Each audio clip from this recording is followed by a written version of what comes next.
Good evening, and thank you for joining us. I'm Trey Gowdy, and it's Sunday night in America. We begin with a Fox News alert out of California. We are getting a live look at the scene after police say one person has been killed and 5 others are hurt after a shooting at a church in Laguna Woods, California, about an hour south of Los Angeles. The Orange County Sheriff's Office says they have one person in custody. Christina Coleman joins us from Los Angeles with the latest. Christina? Hi, Trey. Yeah, it's been less than 24 hours from that horrific shooting at a grocery store out of Buffalo, New York. And now we have this church shooting here in California. We're taking a live look at it there. You could see some of the people gathered there near the intersection of that church. You can believe there's going to be a heavy law enforcement presence as they investigate this shooting. The Orange County Sheriff's Office says they will update the public with more information this evening. They're going to hold a press conference near the scene, but you go ahead and take a look at that area. You can see there's still cars around that church. I'm sure that is law enforcement. They're combing through the area to try and see what they can collect for this investigation to try and figure out what led up to this tragedy. Deputies say a suspect was detained at the scene and a weapon that may have been involved was recovered. There's few details on this incident, including what possibly led up to it, but the Orange County Sheriff's Office did confirm this. They put out this tweet, if we can pull that up. It says dispatch received a call of a shooting inside Geneva Presbyterian Church at 1:26 p.m. 4 victims have been critically wounded, one with minor injuries. All victims are adults and are en route to the hospital. One victim is deceased at the scene. And California Governor Gavin Newsom, he also commented on this. He put out a tweet saying, in part, no one should have to fear going to their place of worship.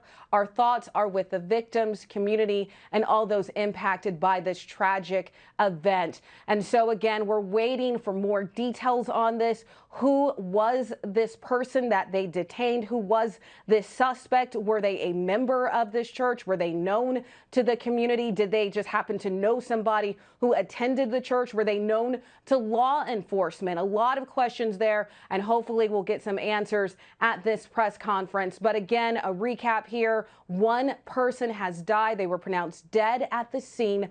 4 people were critically injured and 1 person suffered minor injuries. All the victims are adults, but a tragedy nonetheless. This is a place of worship, a place where people to go to feel safe and secure. And here we have this awful shooting. So we'll wait to see what investigators find out. Trey? Christina, thank you so much for bringing us the latest. Sure thing. Now to Buffalo, New York, where 10 people were killed and others injured at a supermarket because of the color of their skin. An 18-year-old white supremacist dressed in tactical gear fired more than 50 rounds at black shoppers and workers while streaming the assault live online. The FBI is investigating this as a hate crime. 11 of the 13 shooting victims were black, including a retired Buffalo police officer just working security at the store. The suspect posted a manifesto online in the hours leading up to the mass shooting, outlining his motivation for the killings and leaving no doubt he targeted people of color. This shooting brings to the forefront the painful memories of a young white man in South Carolina, armed with a gun and hate, who killed 9 black Christians simply because they were black. For those wondering how a homicidal racist gains access to a weapon capable of such destruction, the warning signs were everywhere. Previous threats and mental health evaluations, and yet he was able to purchase a firearm in New York.